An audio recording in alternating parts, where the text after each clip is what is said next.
வணக்கம் ஃப்ரெண்ட்ஸ். நாமெல்லாம் எதிர்பார்த்த அந்த நாள் இதுதானா? வந்துருச்சு வந்துருச்சு, மயிலுக்கு ஆபத்து வந்துருச்சு. நாளுக்கு நாள் மயிலோட ஓவர் ஆக்டிங் அதிகமாக போயிட்டு இருக்க சரவணனால தாங்க முடியல. ஒன்று அவர் எதுவுமே வேணாம், தொலைஞ்சு போங்கன்னு வீட்டை விட்டு ஓடி போகணும், இல்லை வீட்டில் உண்மையை சொல்லணும். அந்த கட்டத்துக்கு ஆளாயிடுறாரு. பாண்டியனும் கோமதியும் என்னதான் பிரச்சனைன்னு மண்டையை போட்டு குழப்பிட்டு இருக்காங்க.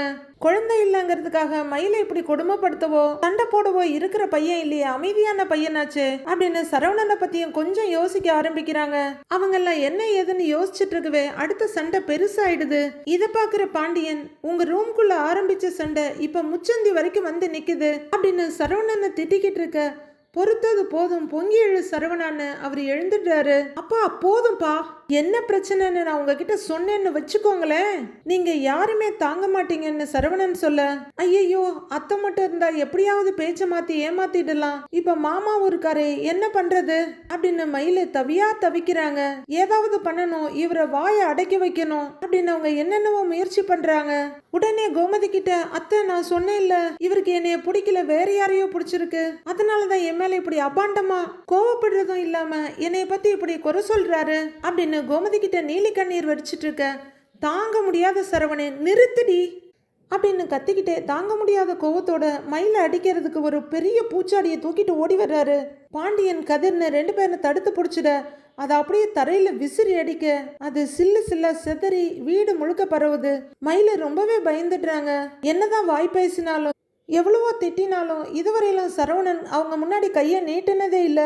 அவங்களுக்கு இப்ப அந்த அதிர்ச்சியும் சேர்ந்துடுது. உடனே மயில் மேல அடிபடாம கோமதியும் இழுத்து பிடிச்சிக்கிறாங்க.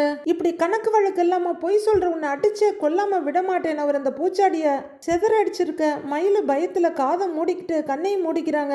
சரவணனை இதுவரையிலும் அவ்வளவு கோபமா பார்த்திருக்காத பாண்டியன் அதிர்ந்து போறாரு.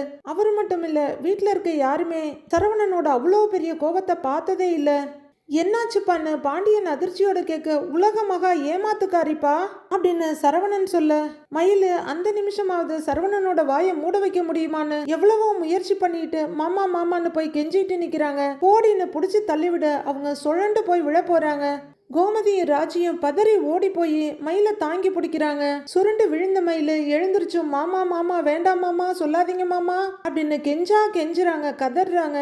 எம்ஏ படிச்சிருக்கான்ல, நம்ம கிட்ட சொன்னாங்கல்ல, இவ வெறும் +2 தான் படிச்சிருக்காப்பா அப்படின்னு சரவணன் மயில பத்தின உண்மைங்களை சொல்ல, தாங்கிக்க முடியாத கோமதி அப்படி இல்ல அதிர்ச்சியில மயக்கம் போட்டு விழுந்துடுறாங்க. உடனே எல்லாரும் மயில விட்டுட்டு கோமதி கிட்ட வர்றாங்க.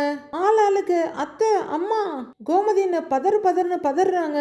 அம்மா அம்மா என்னாச்சுமா, இதுக்கே மயங்கிட்டா எப்படி அப்படின்னு சரவணன் பதறாரு. மாமா போதும் மாமா, வேண்டாம் மாமா அப்படின்னு எப்படியாவது நிறுத்தணும்னு மயிலு முயற்சி பண்ண சரவணன் அடுத்த வெடியை தூக்கி போடுறாரு.